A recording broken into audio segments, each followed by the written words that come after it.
In an era where gaming was transitioning from 2D to 3D, various franchises were being experimented to fit this fashion. The most successful case in the eyes of many was Mario's leap to the third dimension. But during the existing 16-bit war, the very Italian plumber's rival, Sonic, was required to also follow suit and enter the third dimension as well. Up to this point, the Sonic franchise had been developed by a combination of Japanese and Western developers. In fact, around 1990, Mark Kearney of Sega opened up the Sega Technical Institute in California in 1990 to train and make games utilizing a Western staff. However, that team was soon joined by the old Sonic team that made the very original Sonic the Hedgehog as well as a number of other Japanese Sega developers to form a mixed team of Eastern and Western developers for the creation of Sonic the Hedgehog 2. However, despite the union, there was clear friction between both sides with language and cultural barriers, such as how much slower the Western developers worked in comparison to the Japanese staff. That, along with having a strong distrust of their very property being in the hands of Americans. While on paper they successfully worked together in completing Sonic the Hedgehog 2 and stayed as one company, STI was practically becoming two companies, the Japanese side going on to work on Sonic the Hedgehog 3, while the Americans were left to only make the spin-off game Sonic Spinball. During Sonic 3's development, the Japanese team did experiment with trying to render Sonic in 3D, but the horsepower of the Sega Genesis just wouldn't cut it, and the idea for it was dropped. But soon, Sega of America announced a new add-on for the Genesis, called the 32X, which would allow for three-dimensional games at long last, including the ever-popular Virtua Fighter. Sega of America was interested in having STI make a flagship Sonic game for it as its killer app, but one major problem arose: the Japanese staff had officially now left. Once Sonic & Knuckles was completed, in late 1994, series co-creator Yuji Naka left and took the Japanese staff with him to Japan to reform the Sonic team, but for the purposes of working on other games instead, leaving Sonic now in the hands of those Western STI developers. And so, with the dawn of the 3D era of gaming coming to fold, the American developers at Sega Technical Institute at Sega had the tall order of bringing Sonic to the third dimension. Through several demo builds, concepts, and a whole flurry of internal political setbacks, today on Gaming History, in the first of this multi-parter, we shall explore the history of the first failed 3D Sonic game, Sonic Mars. If you enjoyed this video, please hit the subscribe button and hit the like button too to further support us and keep creating new videos.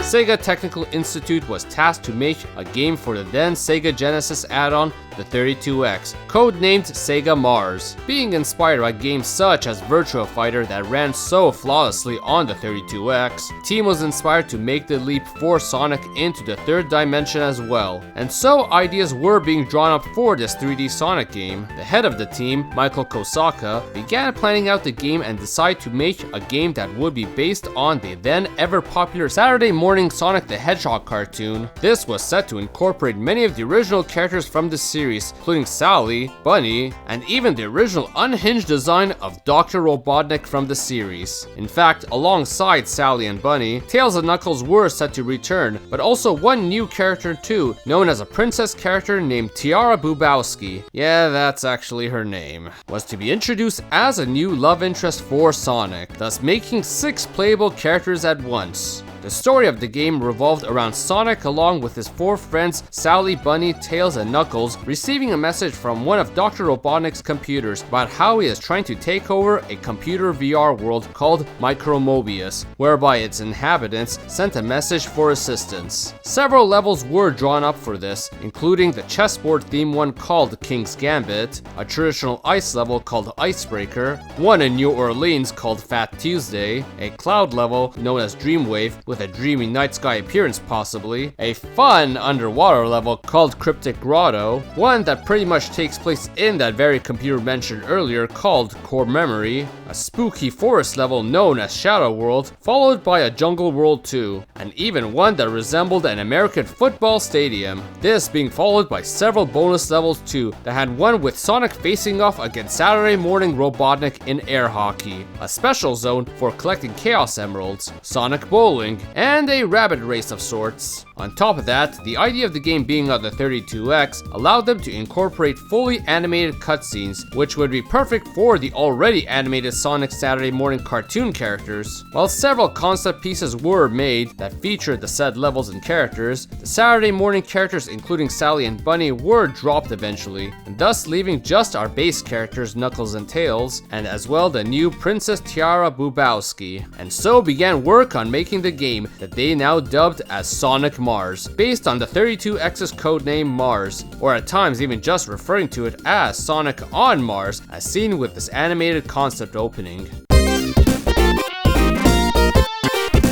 Soon staff was assigned to this project, including Dean Lester of Comic Zone as the game's director, Chris Sen as designer and artist, also from Comic Zone, and Don Goddard of Troy Aikman NFL Football as the lead programmer. And soon enough, the first 3D polygonal model of Sonic was designed, but afterwards, the first real hurdles of this project were felt, the game having a very tough time running on the 32X. The add-on, while capable of 3D graphics, could only produce a few hundred polygons on screen at once, which for a simple fighting game like Virtua Fighter was no problem, but for a level-based platformer like Sonic, that was a whole other beast. And so programmer Goddard came up with a solution of making a Doom-like engine that would rely more on 2D flat surfaces and have the camera rotate in 90 degrees directions, which would allow for traditional Sonic loops even if a bit crude. The idea was for the game to be more on a straight linear path, much as games like Crash Bandicoot would do shortly after. However, the idea was something the team already disliked, as they wanted a free roaming 3D game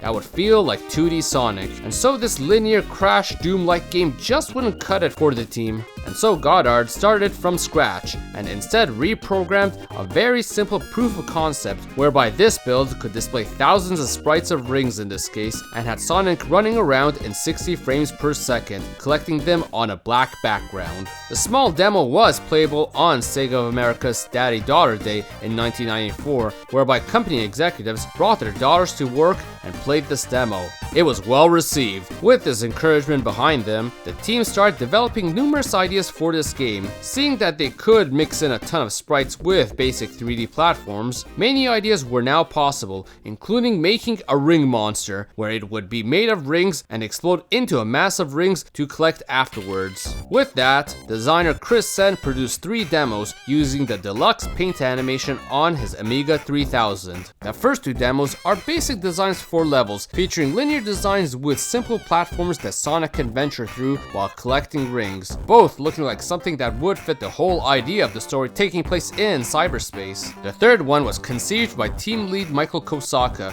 where it was a bonus level to collect rings. In addition, Chris Sen had one more mock-up of an isometric 3D Sonic game too. This one in this case looked a lot more like Sonic 3D Blast with its perspective, and potentially even using 2D backgrounds like this one too. While these pitches were successfully made, they were then shopped to other executives at Sega for approval on further developing this 3D Sonic game of theirs, including Executive Vice President Shinobu Toyoda, President of Sega of America Tom Kalinske, and series co-creator Yuji Naka, their very former team member. The common response was how terrible it looked in comparison to Donkey Kong Country, and how it could never even dream of competing against it. In fact, responses were telling them to pull back from focusing on making a 3D Sonic game, and more one using rings and loops in 2D, which to put the final nail in the coffin, the very co-creator of Sonic, Yuji Naka himself, simply shook his head and said, good luck. Altogether, this put Chris Sen in tears, and their absolute rejection of their working concept was in shambles. Management at this point was telling them that to go on with this 3D Sonic game, they'd need to incorporate a lot more ideas that would only be be possible on a stronger console and would require a bigger team that wouldn't be seen for at least another few years. But not giving up, Chris Sen argued that they could improve upon the graphics, and so the game continued development. But while the game was being worked on for the 32X, and even were able to compile the demos onto a 32X ROM, management at Sega of America was soon starting to see the writing on the wall and considering moving the entire production to their next generation platform, the Sega Saturn.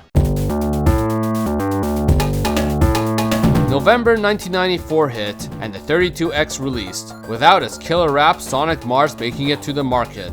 At this point, the team lead Michael Kosaka left in March 1995 after getting into much tension with STI director Dean Lester. With Kosaka gone, the project was now leaderless and had no real direction. As such, the responsibility now fell to Chris Sen to completely take it over. Already being the game designer, artist, and now team lead, his work only got harder. But even so, having complete control allowed him to now take the game in a new direction he more preferred. While Kosaka wanted to stay more with tradition, Chris Sen wanted to explore new ideas. The game at this point had a soft reboot, with Goddard reworking the game's script entirely, and the game now only having Sonic as the sole playable character, but with 2 new zones added in. However, programmer Don Goddard was lacking to meet management demands after the Disasterous pitch meeting, and thus came a flurry of interviews with several major industry programmers to bring in new staff, including Midway's John Morgan of Super Off-Road, a cheaper but talented programmer known as Gary McTargat, who would go on to later become an acclaimed developer for Valve and the Half-Life series, and a Middle Eastern software engineer named Ofer Alon, who worked on Astro Chase 3D, a very expensive choice. Ofer Alon was the pick for the job to the team's surprise, and flown in from Israel to start in 3 weeks. This was a mistake. While Alon would initially agree to work with staff on gameplay designs, he would go on to do his own work instead, becoming very hard to work with unless their name was Chris Sen.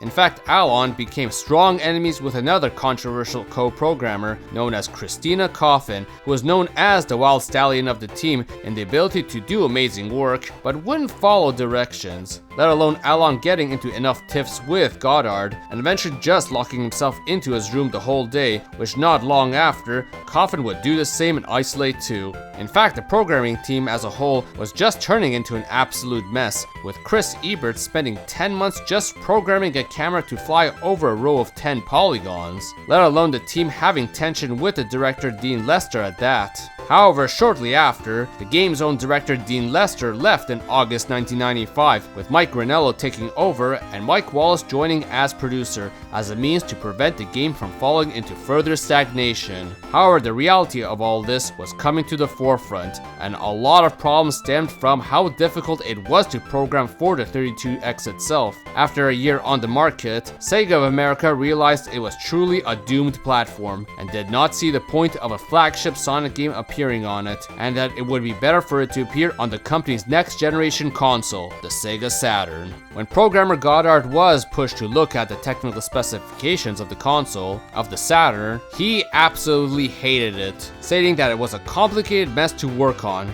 Even so, there was much push from the team too now to move forward, including co-programmer Hirokazu Yasuhara, realizing that they have to move development over given all the disastrous technical problems, staff drama, and loss of staff in general. And so, in fall of 1995, development of Sega Mars was now officially moved. At first, the team tried to continue development instead on the Sega CD add-on, but very quickly, Sega of America pushed that idea aside and had them go straight to the actual next generation console, the Sega Saturn. But this time, team decided to start development over from square one for a new game called Sonic Xtreme.